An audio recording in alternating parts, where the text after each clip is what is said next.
뉴스를 보는 시각이 달라집니다. 신율의 출발 새아침.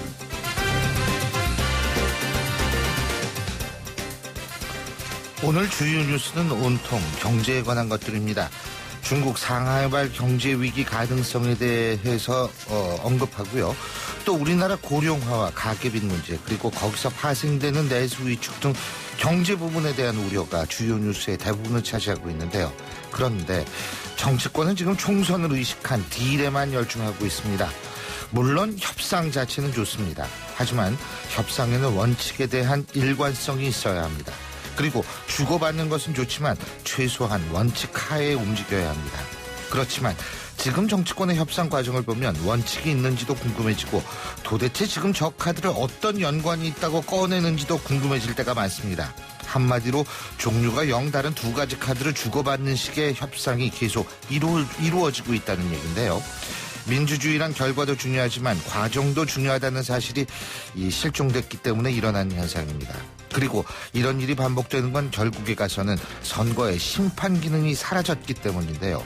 혈연이나 지연, 학연으로 투표하는 행태가 주류를 이루는 한 정치판에 이런 현상은 계속될 겁니다. 집 나간 심판 기능을 찾습니다. 신율의 출발 새 아침, 오늘 순서 시작합니다.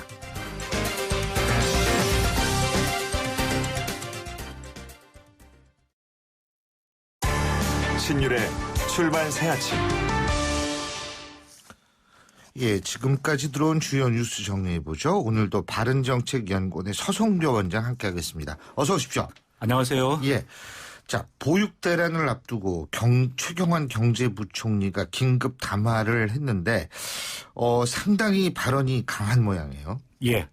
아주 이례적인데요. 예. 그 경제부총리가 지자체장 또 교육감들을 압박했는데 그 반발도 만만치 않습니다.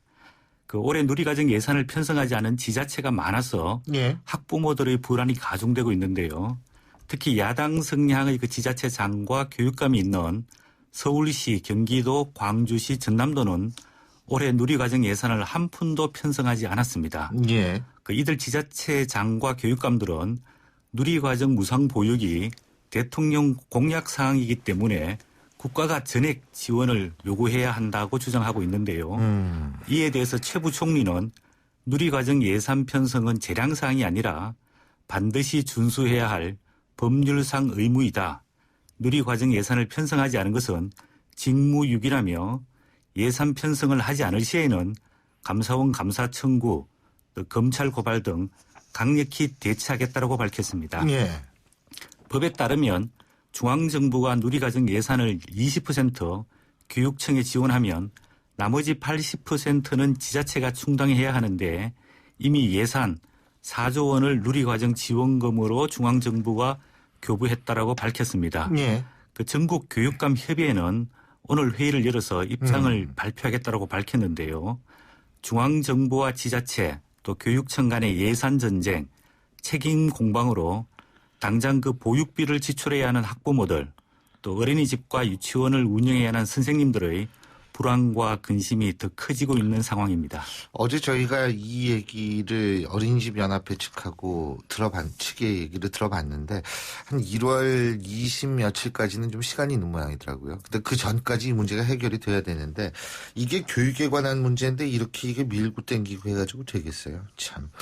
자, 임시국회 가만있어. 1월 8일이니까 오늘이 1월 5일이죠. 3일 네, 남았는데. 3일 남았습니다. 예.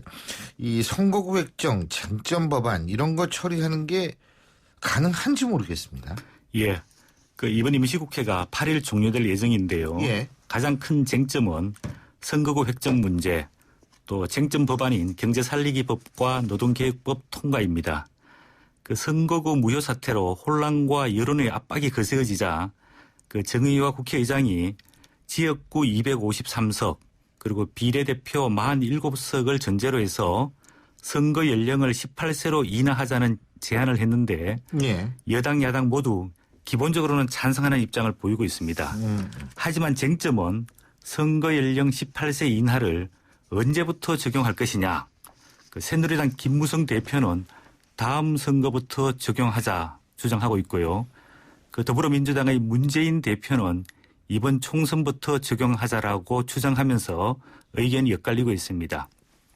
그 현재 그 18세 인구는 그 약 65만 명 정도로 추정되고 있는데요.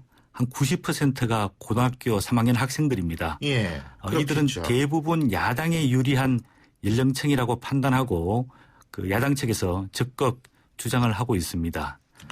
예. 이번 임시국회에서는 그 선거구 획정 문제가 또 선거 연령 인하 문제와 결부되고 또 쟁점 법안을 연계 처리하자 이런 주장이 나서면서 여야 간에 계산이 복잡해지고 있는데요. 아까 그 교수님께서 말씀대로 민주주의는 대화와 타협의 과정이 중요하지만 전혀 성격이 다른 법안을 글쎄. 연계해서 협상한다는 이게 이런 지금, 행태가 예. 약간 국민들의 그 비판을 헷갈려요. 받고 있습니다. 이 선거구 획정하고 경제 관련 법안하고 어떤 관계가 있는지 이거 무슨 뭐 해준다라는 식으로 한쪽이 생각하면 이것도 곤란한데.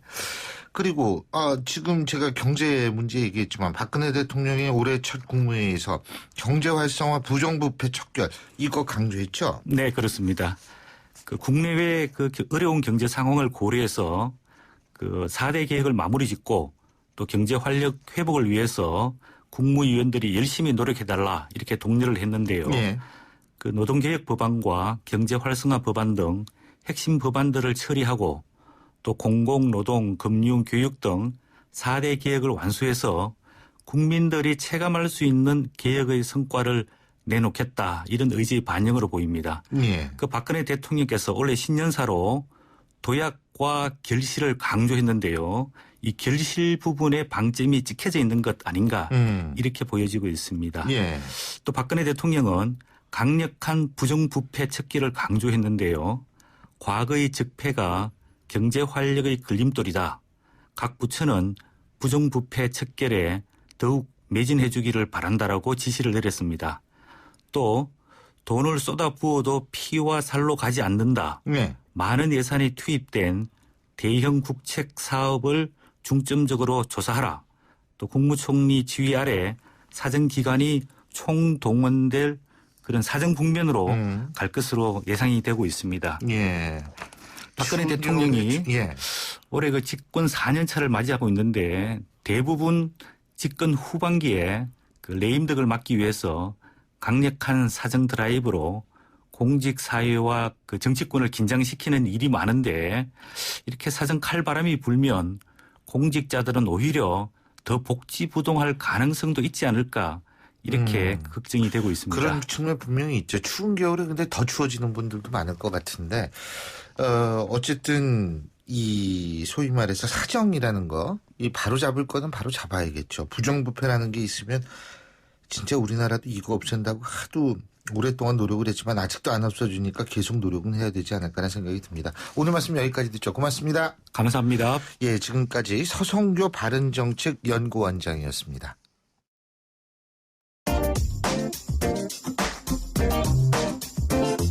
여러분이 지금 듣고 계신 주파수는 FM 94.5MHz입니다. YTN 뉴스 FM.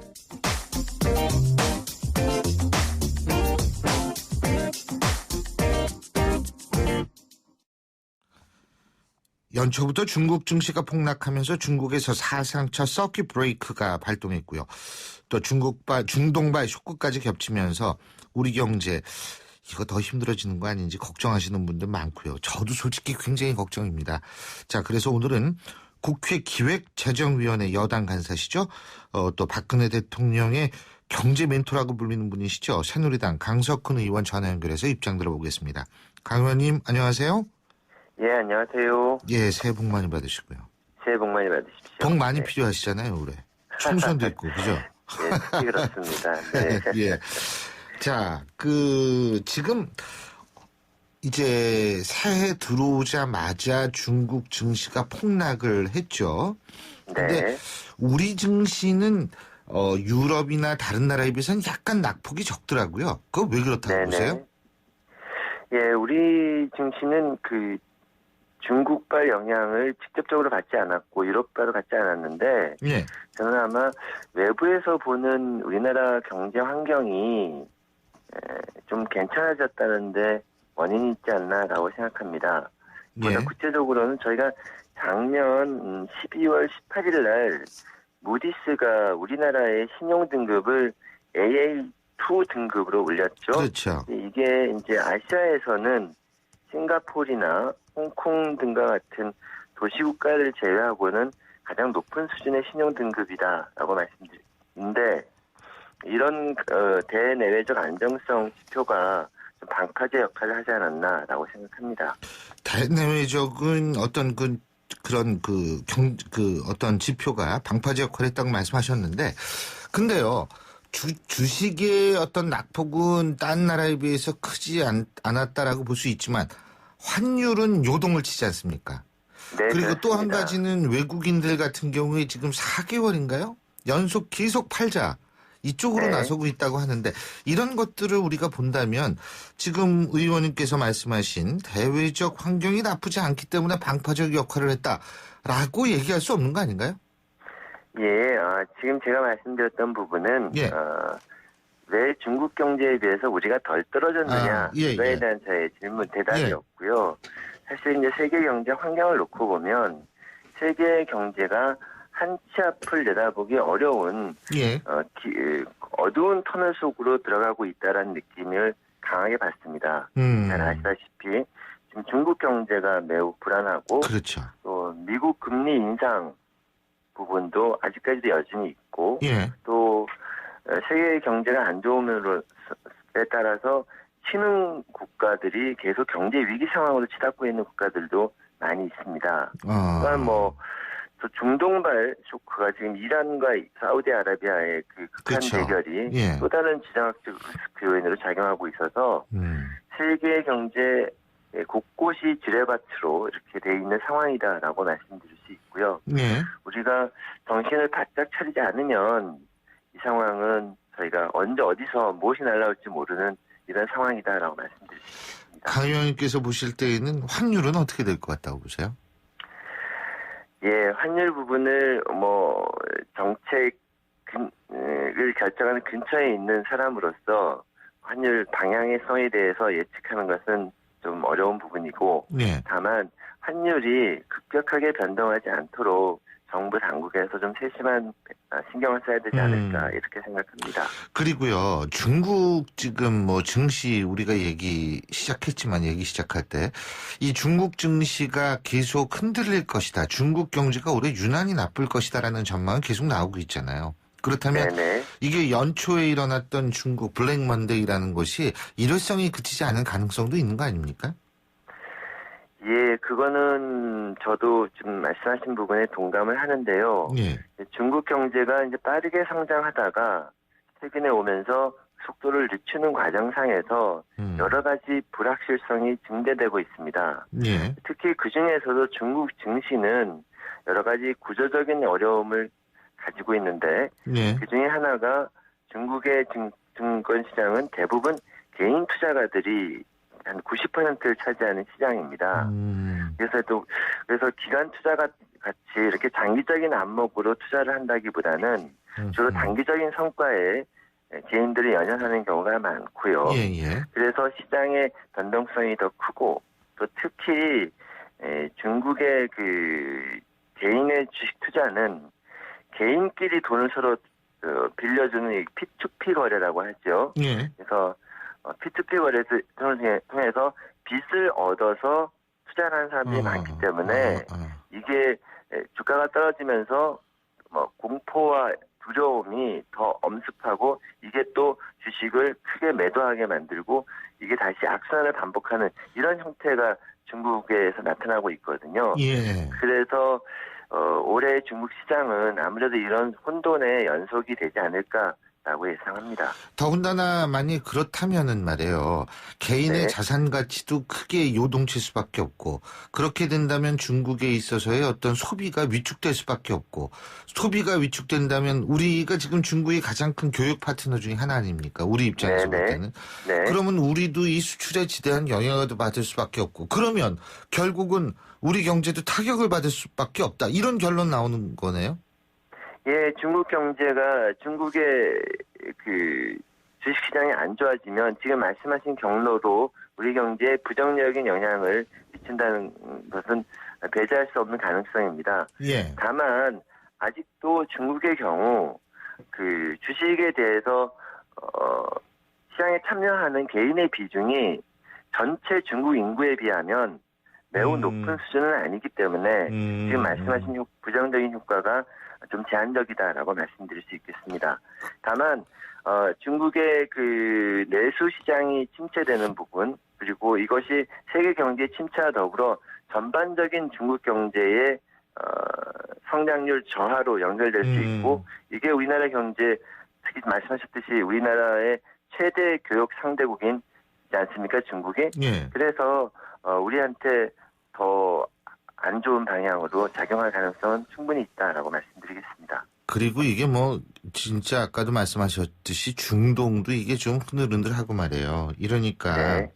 걱정이 많은데, 자, 정부 여당은 어떤 대책을 갖고 있습니까?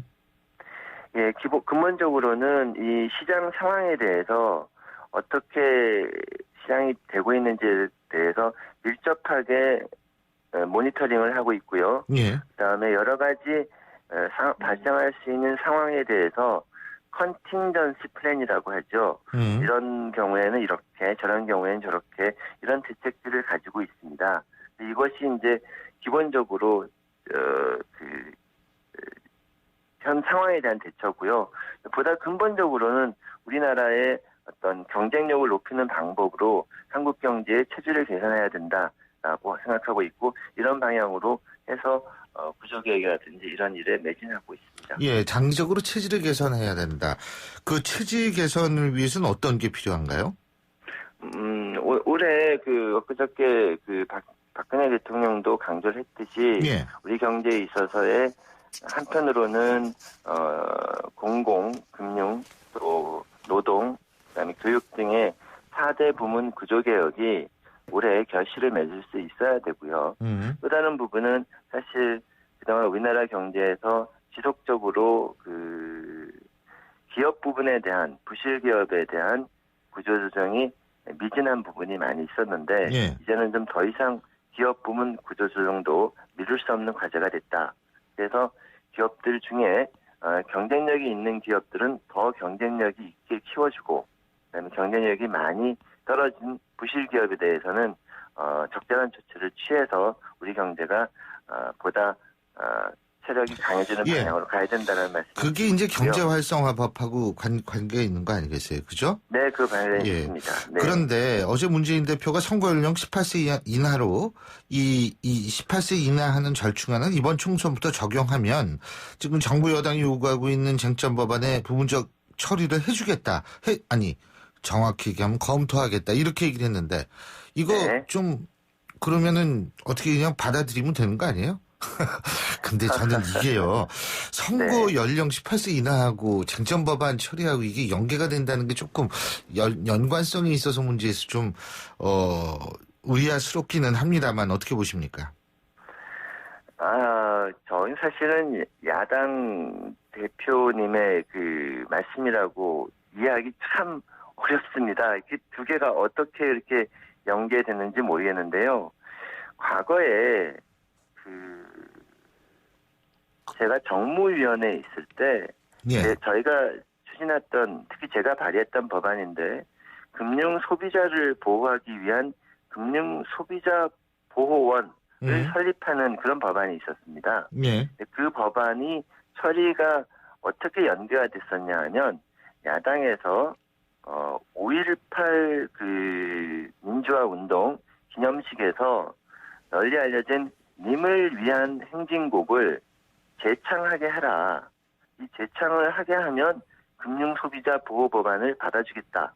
이렇게 해서 굉장히 저도 당황하고 황당했던 이런 일들이 생각이 나는데요. 이번 선거 연령 18세를 경제활성화 법안과 바꿀 수 있다는 것은 그것보다 더한 어떤 거래가 아닌가라고 생각하고, 제발 이렇게 정치인의 관점에서 보지 말고 국민의 관점에서 봐줬으면 좋겠다 하는 생각이 듭니다. 근데 어쨌든 이게 그래서 통과될 가능성이 있다고 보세요? 글쎄요, 지금 문재인 대표께서 하신 말씀을 단어 하나하나만 놓고 보면, 저희가 18세로 인하한다고 하더라도 저희가 그동안 검토하고 또 검토하고 협상하고 또 협상을 했는데 이 단계에서 또 검토하겠다라고 하신 말씀을 들어보면 글쎄요. 저희가 설령 18세 안을 설령 받는다고 하더라도 그게 통과될 수 있을 때에 대해서는 자신할 수 없습니다. 국회의장의 직권상정. 근데 이 부분에 대해서 사실 정의원 의장의 입장에서 볼 땐 좀 기분 나쁜 일이 있는 게 자꾸 이미지 정치한다 이런 얘기가 나오고 있어가지고 본인의 입장에서 볼 때에는 상당히 더 좀 껄끄러워질 수밖에 없는 것 같은데 어떻게 결단이 필요하다고 보십니까? 국회의장이? 네, 의장님으로서는 의장님 나름대로의 고뇌스러운 부분이 있을 수 있다라고 생각합니다. 예. 그리고 또 법이라는 것에 대해서 법을 만드는 국회의 수장으로서 나름대로 고민도 있는 부분을 이해가 가는 부분은 아닙니다. 저는 이제 두 가지로 생각해 보면 하나가 그 법조문을 단어 하나하나로 해석하지 말고 좀 광의로 해석하면 우리 경제가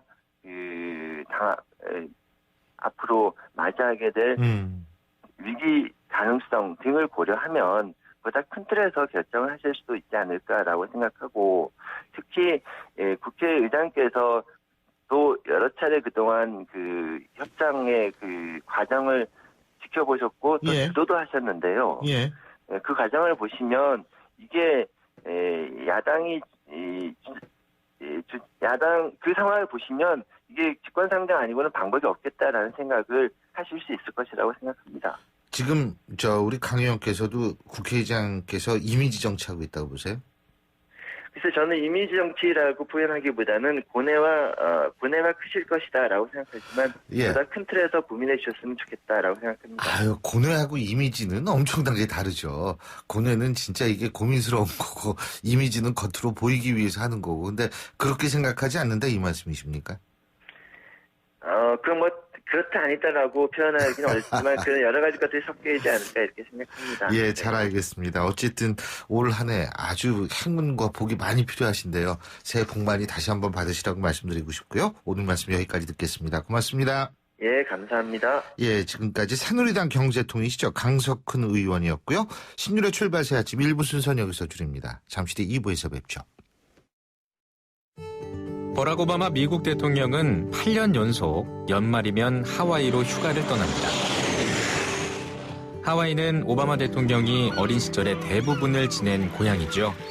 그런 곳에서의 휴식이 일상으로 복귀했을 때 그를 다시 집중하게 해주기 때문입니다.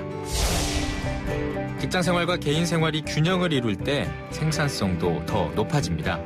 기업이 효율적인 업무 시스템으로 근무 시간을 줄일 때 오히려 창의적인 성과가 나올 수도 있습니다. YTN 라디오 직장문화 개선 캠페인은 U+ 비즈 스카이프와 함께합니다. 안녕하세요. 백세 인생 가수 이혜란입니다. YTN 라디오 들으시면 빠른 소식과 유용한 정보를 많이 얻어가실 수 있습니다. 오전 7시 신율의 출발의 새 아침을 들으시면 수백 가지 시사 정보 꽉 잡으실 수 있고요. 오후 3시와 4시 YTN 생생경제 굿모닝 굿라이프를 들으시면 100세까지 부자로 사는 방법을 알려드립니다. FM 94.5 YTN 라디오는 재밌다고 전해라. 소통의 아침을 여는 공정한 목소리 신율의 출발 새 아침. 신율의 출발 새 아침 2부 순서 시작할 텐데요. 자, 지금 7시 38분 29초 지나고 있는데요. 출근길 막 시작됐겠죠. 교통 어떤지 알아보겠습니다. 김미란 캐스터. 네, 신율의 출발 새 아침 교통정보입니다. 오늘은 절기상 소원인데요. 어제보다 기온이 더 떨어져 있어 출근길 안전운전에도 더 유의하시기 바랍니다. 국회대로는 목동교 위로 여의도 방면으로 정차 행렬이 지금 점차 길어지고 있습니다. 난곡로는 난곡 우체국 앞 교차로 방면 오림시장 입구 하위차로에서 차량 간의 추돌 사고가 났습니다. 이 부근이 밀리고 있는데요. 올림픽로 천호역 쪽으로도 영파요고 맞은편 4차로에서 승용차 관련 추돌 사고가 나 정체입니다. 잘 살펴서 지나시기 바랍니다. 전 시간 올림픽대로 하남 방면 한강대교에서 이 동작역 2차로 했던 고장 차량은 처리 작업이 조금 전에 마무리됐습니다. 통행이 재개됐고 이전 방화대교부터 한강대교, 다시 여의하류 나들목에서 한강대교 사이로 속도가 내려가 있습니다. 반대 김포 쪽으로 이동하는 데는 잠실대교부터 원효대교까지 밀리고 있는데요. 나란한 강병은 일산 쪽 흐름이 한결 더 수월합니다. 출발 새 아침 교통정보였습니다. 신일의 출발 새 아침. 제1야당인 더불어민주당이 당명까지 개정하고 새 인물 찾기에 고군분투하고 있는 거 여러분 다 잘 아실 겁니다. 창당 주역이셨죠. 김한길 전 새정치민주연합 대표마저 탈당하면서 대규모 탈당 러시가 이어지는 것 아니냐는 우려의 목소리가 나옵니다. 이런 상황 속에서 여러 가지 고민들이 나간 사람이나 남는 사람이나 많을 것 같은데요. 자, 오늘은 더불어민주당의 전략기획위원장을 맡고 있는 진성준 의원의 입장 들어보겠습니다. 진 의원님 안녕하십니까? 네, 안녕하세요. 진성준입니다. 새해 복 많이 받으시고요. 예, 복 많이 받으십시오. 예, 아니 복이 또 특히 정치하시는 분들은 올해 복이 많이 필요하잖아요. 총선도 있고 그죠? 예, 표를 받아야죠. 아니 표가 복으로 오는 겁니다 이제. 네네.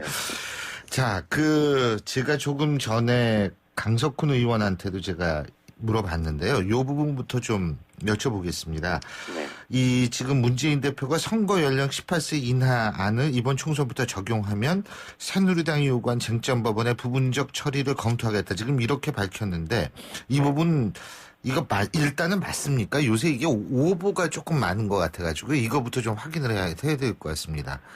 예, 아마도 대표 간 협상 과정에서 말씀을 주고받다가 나온 말씀 같아요. 예. 새누리당이 그러면 쟁점 법안 다 처리해줘라. 대통령 관심 법안. 뭐 이런 얘기를 하시니까 그렇다면 18세로 인하하면 문제 있는 법안은 아니지만 우리가 검토할 수 있는 법안도 있을 수 있겠다. 이렇게 한 것인데 예. 원칙적으로 선거법과 이른바 대통령의 관심 법안이 서로 연계 처리돼야 될 하등의 이유가 없지요. 그렇죠. 예. 그걸 연계하겠다고 나서는 것이 정치적으로 잘못된 것이라고 생각합니다. 예. 근데 새누리당이 그걸 연계하고 나섰기 때문에 그에 대한 대응 차원에서 나온 말씀이 그렇게 밖으로 알려진 것 같습니다. 그러니까 약간은 좀 와전된 그런 측면이 있다 이 말씀이시죠, 그죠? 네, 그렇습니다. 예. 자, 그리고 말이에요. 이제 정치권 얘기인데 안철수 의원 이제 나가서 신당 만들고 있지 않습니까? 그리고 네. 더불어민주당 같은 경우에도 이제 상당히 여러 가지 인재 영입에 열을 올리고 있는데 이게 재밌는 현상이 있어요. 서로 표적 공천, 이 자객 공천을 하겠다 이런 얘기가 나오고 있거든요. 어떻게 보세요? 그러니까 상대의 누가 나가면 그 지역에 우리는 이 사람을 보내겠다. 이거 어떻게 보십니까? 저희들이 특별히 자객 공천을 말씀드린 바 없는데 우리 안철수 신당에서는 무슨 특별 공천을 하겠다고 하시더라고요. 일여 다야 구도가 되면 그건 결국 여당의 어부지들을 안겨주는 것이죠. 예. 그래서 그런 식으로 맞부딪히게 되면 결국 새누리당을 이겨야 한다는 것이 야권의 공통의 요구이고 이해인데 자기들끼리 야당들끼리 싸우다가 스스로 자멸하는 이런 결과를 초래해서는 안 된다 이렇게 생각합니다. 다만 지금으로서는 안철수당도 마찬가지고 저희도 마찬가지고 결국 선거에서 정당이라고 하는 것은 내세우는 인물로 평가받는 것이기 때문에 인재 영입에 공을 들일 수밖에 없지요. 그래서 누가 더 참신하고 유능한 인물들을 영입해서 국민 앞에 내세울 수 있는가로 선거의 승부가 갈리는 것이기 때문에 지금은 좋은 인물을 발굴해서 내세우는 데 주력하는 것입니다. 당연한 일이라고 생각합니다. 예, 근데 일부에서는 지금 좋은 인물 좋은 인물을 발굴해서 영입하는 거, 지금 더불어민주당 쪽에 들어오신 분들도 다 훌륭하신 분들은 맞는데 일부에서는 이제 그런 얘기는 하더라고요. 이게 너무 조금 색깔이 유사한 분들이 계속 들어오는 경우가 아닌가 이런 지적도 있는데 어떻게 보세요? 이게 사실은 좀 외연을 넓힐 수 있는 분도 영입해야 되는 거 아니냐라는 얘기가 있거든요. 네. 글쎄요, 다른 정당들은 아직 뭐 영입 인사들이 뭐 발표되거나 한 게 아니어서 잘 모르겠고요. 맞습니다. 저희 당은 외연을 확장하기 위해서 지금 표창원 교수라든지 김병관 의장 또 이수혁 전 대표까지 영입하고 있는 것입니다. 이분들은 그동안에 더불어민주당이 다소 취약하고 부족했다고 지적받아왔던 전문성에서 발군의 실력을 발휘한 그런 전문가들입니다. 이런 분들을 영입한 것은 당의 부족한 점들을 메우는 동시에 외연을 확장할 수 있는 그런 방안이기도 하다 이렇게 생각하고 실제로 우리 언론이나 국민들께서도 좋게 평가해 주시는 것으로 그렇게 알고 있습니다. 아니 제가 이걸 왜 여쭤봤냐면요. 하나갑 전 대표 같은 경우에요. 어제 그 방송에서 그런 얘기를 말씀을 하셨는데 뭐냐면 표창원 교수 전 교수 같은 경우에는 이분이 굉장히 그 강성 이미지를 갖고 있기 때문에 실제적으로 외연 확대라기보다는 같은 성향에 있는 사람을 영입한 것에 불과하다 이런 평가를 하셨기 때문에 제가 여쭤본 거거든요. 표창원 교수님의 모르겠습니다. 정치적인 어떤 정체성이라고 보면 보수주의에 가까운 분 아닙니까? 예. 오랫동안 경찰에 헌신하셨던 분이고. 그분은 예, 보수적인 정체성을 가지고 계신 분이지만 이 보수가 그야말로 정의를 외면하고 또 민주주의의 기본을 외면하는 데 대해서 강하게 저항하고 발언하셨던 분 아니겠습니까? 이제 그런 점에서 강성 이미지다 이렇게 보실 수 있지만 그분만큼 보수적인 입장에서 정의가 무엇인지 또 민주주의가 무엇인지를 확고하게 얘기하시는 분이 안 계시죠. 예, 저는 그 무슨 외연 확장이 아니다 이렇게 평가하는 것에 대해서 좀 이해하기 어렵고 동의하기 어려운 말씀입니다. 그리고요, 지금 이제 호남 쪽 요새 이제 선대위원장 양쪽에서 이 선대위원장 얘기도 하고 또 한쪽에서는 이제 그 상당 준비위원회 위원장 얘기도 하고 안철수 신당 같은 경우에요. 이제 그런데 어떻게 뭐 잘 되고 있습니까 지금? 예, 저희들은 어쨌든 이렇게 탈당이 이루어지고 있고 호남 민심이 악화하고 있는 상황에서 그거를 되돌이키고 수습할 수 있는 그런 분을 모시기 위해서 다각도로 고민을 하고 있습니다.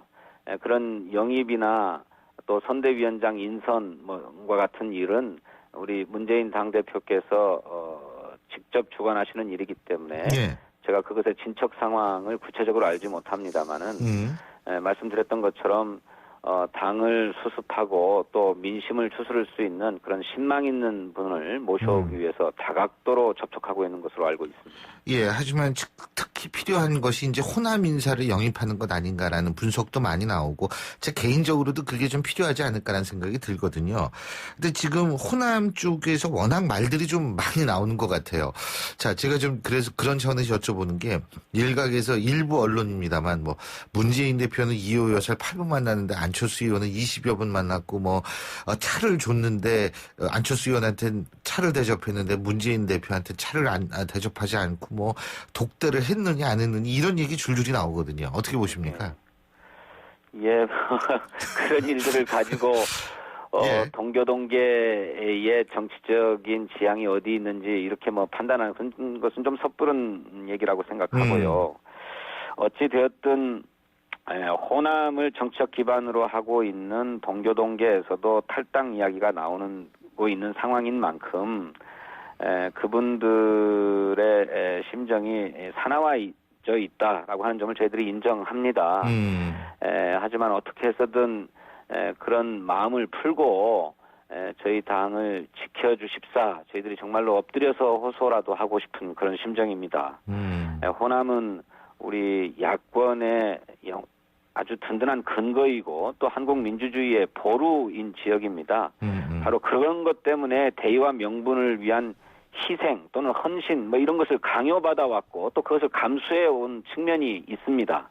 근데 이제 더 이상 그렇게만 요구할 수 없는 상황이라고 저는 생각하고 이제 그런 대의와 명분을 위해서라도 더 좋은 인물을 내세워야만 한다고 생각합니다. 예.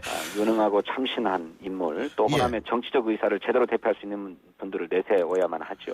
근데 이제 일부에서는 이런 또 좀 얘기가 나오더라고요. 뭐냐면 지금 더불어민주당 같은 경우에 나가는 사람 잡을 생각은 안 하고 영입한다. 그래서 나간 사람 입장에서 볼 땐 나갈 테면 나가라. 이런 식이다라는 얘기가 있거든요. 어떻게 보세요? 저희들이 탈당을 막기 위해서 정말로 많은 노력들을 해왔습니다. 네.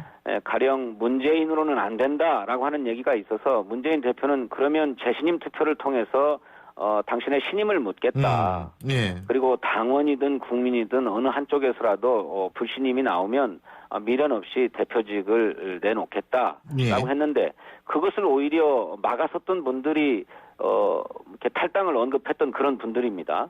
그리고 이어서는 안철수 의원과 더불어서 당권을 나누는 게 좋겠다 해서 문안박 연대도 그분들이나 중진 의원들께서 제안하셔가지고 대표께서 그것을 수용하고 문안박 공동 지도 체제를 꾸려서 대표 권한을 나누겠다고 제안했습니다만 그것 역시도 거부했습니다. 또 비상대책위원회 제안도 거부하고 또 이제는 조기에 선거대책위원회를 만들어서 당을 수습하겠다고 해도 그마저도 안 되고 무조건 문재인 대표 물러가라 이렇게 얘기하고 그게 안 물러나기 때문에 우리가 탈당한다 이러지 않았습니까?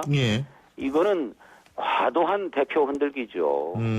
도무지 당을 수습하고 당에 남아서 당을 다시 혁신하고 일으키겠다는 생각이 아니라 무조건 문재인 대표만 끌어내리겠다라고 하는 정치적인 타산 속에서 나오는 것이기 때문에 이해할 수 없는 주장입니다. 근데 이제 그런 주장이 나오게 된 이유 중에 하나는 뭐냐면 문재인 대표께서 이런 말씀을 하셨잖아요.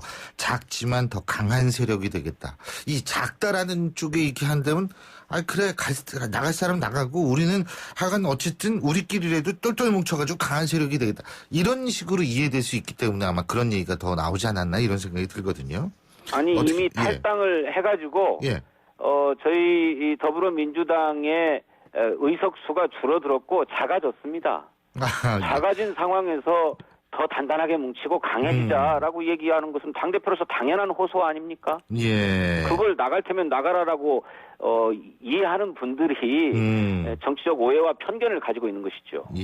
근데 이종걸 원내대표도 탈당이 계속 이어질 거다라는 얘기를 했다고 하는데 어쨌든 그 부분도 한번 계속 저희가 눈여겨봐야 될 거라는 생각은 듭니다. 시간이 벌써 이렇게 됐네요. 오늘 말씀 여기까지 듣겠습니다. 고맙습니다. 네, 감사합니다. 지금까지 더불어민주당의 진성준 전략기획위원장이었고요. 신줄의 출발 새 아침 2부 순서는 여기서 줄입니다. 잠시 뒤 8시 10분 3부에서 뵙죠.